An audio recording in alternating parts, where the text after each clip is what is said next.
Como el mundo ha cambiado tanto desde el punto de vista de su interconexión económica, cultural, con la inmigración, realmente tenemos que pensar en la educación en ambos sentidos, para los estudiantes, pero también para los profesores. Se trata de habilidades como la de regular nuestras emociones, la de ser competentes en la interacción con personas de distintas culturas, la de responsabilizarnos no solo de nuestras propias acciones, sino del bienestar de los demás. Todas estas habilidades, tal y como las vemos, tendrían que formar parte de la educación del siglo XXI. Y eso significa que queremos que sean parte de la formación de los profesores, pero también que se impartan en la enseñanza primaria, secundaria y, por qué no, también en la terciaria, en las facultades y universidades. El trabajo de profesor o de maestro, si no es vocacional, puede ser uno de los peores trabajos que puedas tener, ¿no? Porque los alumnos piden y tú tienes que estar dispuesto a dar y a saber cómo dar. Y o hay vocación o es muy difícil. Si es que no tienes una causa difícil, pues te ayudan más. Te ayudan, bueno, es que ¿sabes? Hasta que lo entiendas. Si no entiendes una cosa, pues están contigo hasta que lo entiendas bien y lo captas, ¿sabes? El papel que jugamos en todo este engranaje, los profesores y profesoras, es fundamental y creo que tenemos que ser todos y todas muy conscientes de ello, porque no somos solo pues yo profesora de música, somos mucho más, somos educadores en el sentido pues más amplio del término. Y aquí pues juega todo el tema de las emociones, de la relación con las personas. Tenemos que ser un ejemplo para ellos y nos tenemos que relacionar con ellos de esta forma. Bueno, era pequeño y al principio me daba miedo, como para no integrarme aquí con los compañeros, pues al final me fui adaptando y me fueron cayendo muy bien todos. ¿Te costó hacer amigos? No, el primer día. Llegué aquí hace 7 años. Vine con toda mi familia y hemos decidido volver a Ecuador. Las ayudas que recibimos o el apoyo de las familias pues no es el más adecuado. A veces por desinterés, a veces están aquí los niños pues quizás con sus tíos, con sus abuelos y los padres están en el país de origen, a veces porque los padres tienen unas jornadas laborables muy largas y no pueden venir. Por diferentes motivos no recibimos el apoyo que deberíamos y claro, pues digamos que la pata está coja, ¿no? La mesa o la silla. Bárbara. Mi madre aquí ya lleva 10 años. Volverla a ver de nuevo después de casi tantos años y venir aquí y reencontrarte de nuevo con tu madre es muy difícil. Ser conscientes de que el alumno detrás tiene una historia, tiene una mochila que no la puede quitar cuando entra en el instituto. Él viene con sus problemas y con sus historias y nosotros tenemos que saber jugar con eso, ¿no? Es muchas veces insoportable. Yo no sé imaginarme mi vida a su edad con esa carga encima. Para mí es absolutamente impensable. Y cuando pensamos en las capacidades o conocimientos específicos que los profesores deberían tener para luego fomentarlos entre sus alumnos, ¿en qué estamos pensando? Las competencias sociales y emocionales, es decir, cómo aprendo a gestionar las emociones personales, cómo aprendo a ser consciente de las necesidades de los demás, incluidos 30 alumnos, ¿cómo las identifico? También la capacidad de atención. ¿Cómo puedo mantener y agudizar mi conciencia de modo que no solo vea mis reacciones internas, sino también el entorno de la clase y, como he comentado, las necesidades de los alumnos?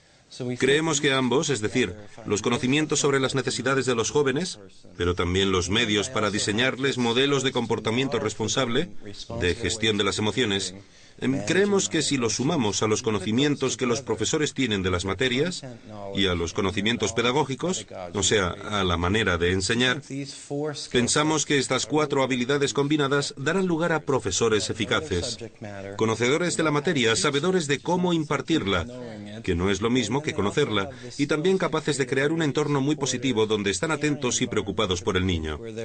Serán conscientes de cómo los niños evolucionan hasta convertirse en jóvenes a lo largo de distintas fases.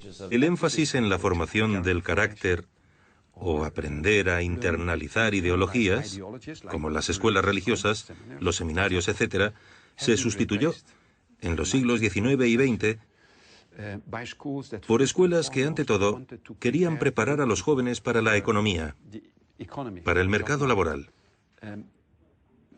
Y muchas dicen actualmente que su objetivo es el desarrollo general del niño, que implica el desarrollo del niño en los aspectos cognitivo, intelectual y social, emocional y ético. Lo curioso es que si vas a su plan de estudios, los 3 últimos no suelen figurar en él como aspecto formal, integrante de... ¿Te refieres a lo social, emocional y ético? Sí, no tienen clases sobre habilidades sociales, emocionales, ni morales o éticas. En el organismo del niño, esas cosas no pueden separarse.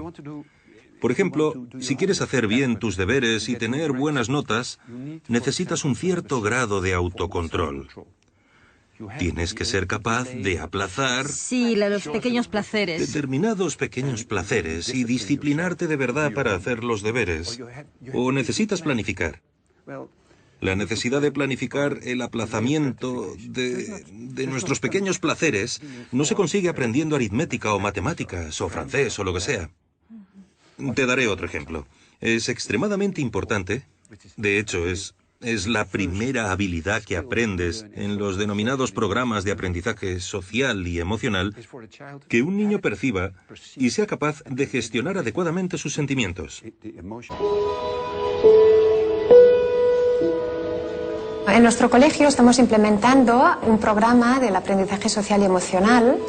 De la mano de Linda Lantieri nos estamos formando. Este programa es una herramienta muy importante porque lo que hace es pretende integrar dentro de los procesos académicos el trabajo de las aptitudes sociales y emocionales. Entonces los alumnos van adquiriendo una serie de habilidades, como pueden ser gestionar sus propias emociones, entender sus sentimientos y los ajenos, también ser capaces de tomar decisiones responsables, trabajar en equipo y en colaboración, y todo esto evidentemente les prepara para afrontar también los retos que la vida les puede ir planteando.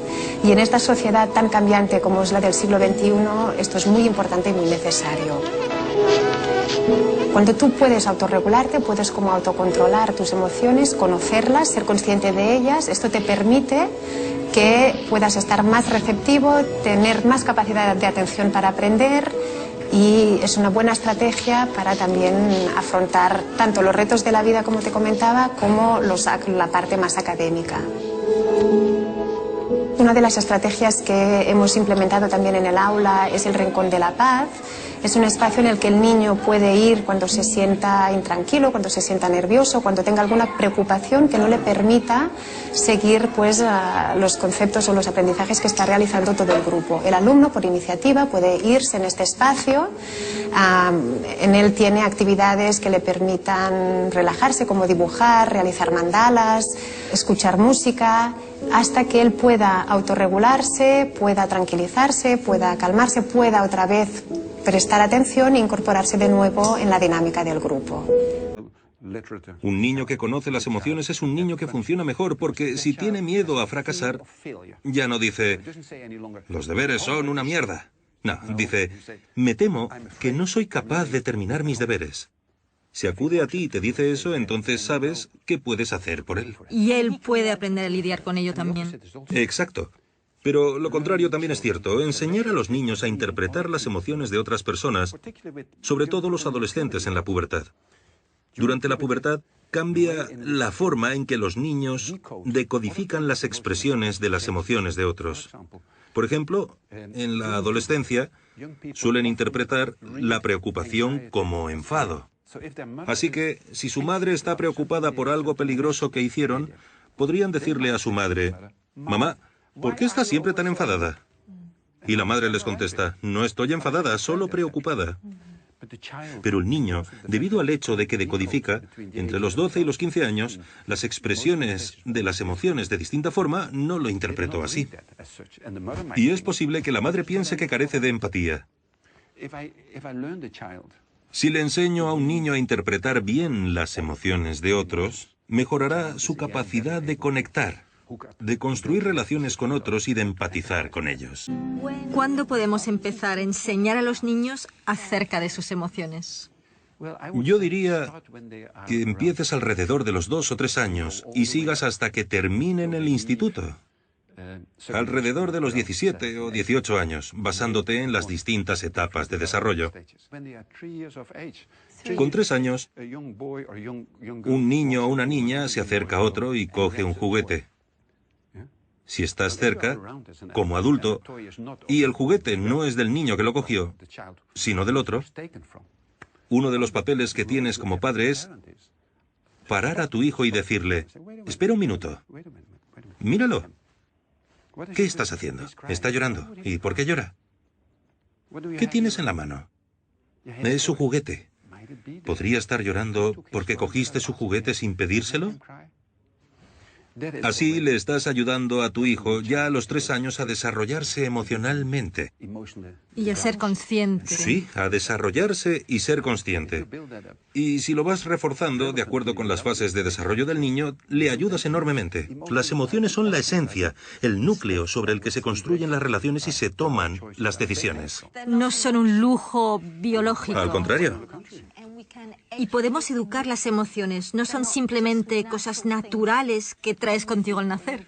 No, podemos educar las emociones de 2 formas. Aprender a percibirlas, a indicarlas adecuadamente. Expresarlas, pero también a gestionarlas. Entonces, si tantos datos confirman que las habilidades sociales y emocionales son importantísimas para los niños en todos los ámbitos, el empleo, sus relaciones con los demás, su salud mental... Y física. Y física, ¿por qué todas las escuelas no los ponen en práctica de la misma forma que enseñan matemáticas? ¿Por qué no enseñan estas habilidades? La mayoría de las escuelas no lo hacen de forma sistemática. No tienen tiempo, ni apoyo, ni financiación. Pero lo más importante es que no saben cómo hacerlo. No se les ha asesorado respecto a cómo hacerlo de la mejor forma posible. ¿Quién asesora? ¿Cómo se hace? Hay un montón de bibliografía y estudios al respecto. Una de las cosas que indican dichos estudios suele ser tan sencilla como tener clases. Y sé que algunos de los directores me dirían, ¿se te ha ido la olla? Sobre habilidades sociales, emocionales y éticas. Clases como las de matemáticas, lengua, etc. Cada semana les enseñas determinadas cosas. ¿Durante cuánto tiempo? Depende un poco de tus metas, pero yo diría que al menos 1 hora a la semana. ¿Cuáles son esas habilidades? Ya hablamos de eso un poco. Una es aprender a percibir y gestionar tus propias emociones. Sí. Esa es una importante. La segunda es cómo construir y mantener relaciones. La tercera es cómo tomar decisiones responsables y éticas. Y la cuarta es tal vez la más importante. Es cómo ponerse en lugar del otro, preocuparte por los demás, que se encuentran en situaciones menos favorables que tú, como el acosado de tu clase u otra gente que te rodea. ¿Se puede tener éxito y tener habilidades sociales y emocionales? Hacer la pregunta es responderla. No tengo que dar la respuesta, claro. Los programas de aprendizaje social y emocional en las escuelas para fomentar el desarrollo de niños y jóvenes han sido demostrados en 7 ámbitos relevantes. Desarrollo de habilidades sociales. Reducción de comportamientos antisociales. Disminución del abuso de drogas. Incremento de la autoimagen positiva. Aumento del éxito académico. Mejor salud mental. Aumento de comportamientos prosociales. ¿Qué otra cosa haría mejor un niño que tenga habilidades sociales y emocionales? Deja que te ponga un ejemplo impresionante. Una parte del programa de habilidades para la vida es que también enseñas a los niños a enfrentarse a problemas afectivos graves e incluso tus propias tendencias suicidas, sobre todo en alumnos de secundaria. En una de las clases se pide que los niños se reúnan y piensen qué tipos de dolencias o síntomas tiene una persona que padece depresión. Y son muy capaces de hacerlo en grupo. Saben lo que es. Saben lo que es una persona triste. Triste y deprimida. Y una de las preguntas que les hacemos a esos niños es, imaginad que estáis en ese estado durante mucho tiempo. ¿Qué podríais hacer para aliviarlo? ¿Para salir de él? ¿O qué podrías hacer para ayudar a uno de vuestros compañeros a salir de ese estado triste o depresivo? Y con otros piensan todo tipo de formas de hacerlo. Sí. Evaluamos los efectos de esa intervención sobre, por ejemplo, la frecuencia de pensamientos suicidas, de acabar con tu vida, o intentos de suicidio. Y mostraron que aquellos niños que asistieron a los programas, incluso un año tras la conclusión del programa, padecían menos problemas depresivos o pensamientos suicidas y tenían conductas suicidas con menos frecuencia. Lo que demuestra que también en lo que se refiere a la salud mental y las enfermedades mentales peligrosas, los programas merecen mucho la pena. Hacemos lo mismo en uno de los módulos sobre problemas de ansiedad, miedo al fracaso en la escuela, ansiedad social, todos los tipos de ansiedades que puedes tener. Lo que vemos es que un año después de la finalización de los programas, los niños que han asistido se enfrentan mejor a la ansiedad, suelen estar más predispuestos a pedir ayuda o simplemente sufren menos. Dinos más cosas que distinguen a los niños que reciben esos programas. Otro rasgo distintivo muy claro es que los niños que siguen estos programas son capaces de distinguir mejor lo que les gustaría ser en el futuro o lo que tienes que hacer para conseguirlo y lo que te gusta, lo que disfrutas a corto plazo. Así que son más capaces, por así decirlo, de negociar con sí mismos. De trabajar por sus metas. Eso es, sí. Tener metas y trabajar para conseguirlas.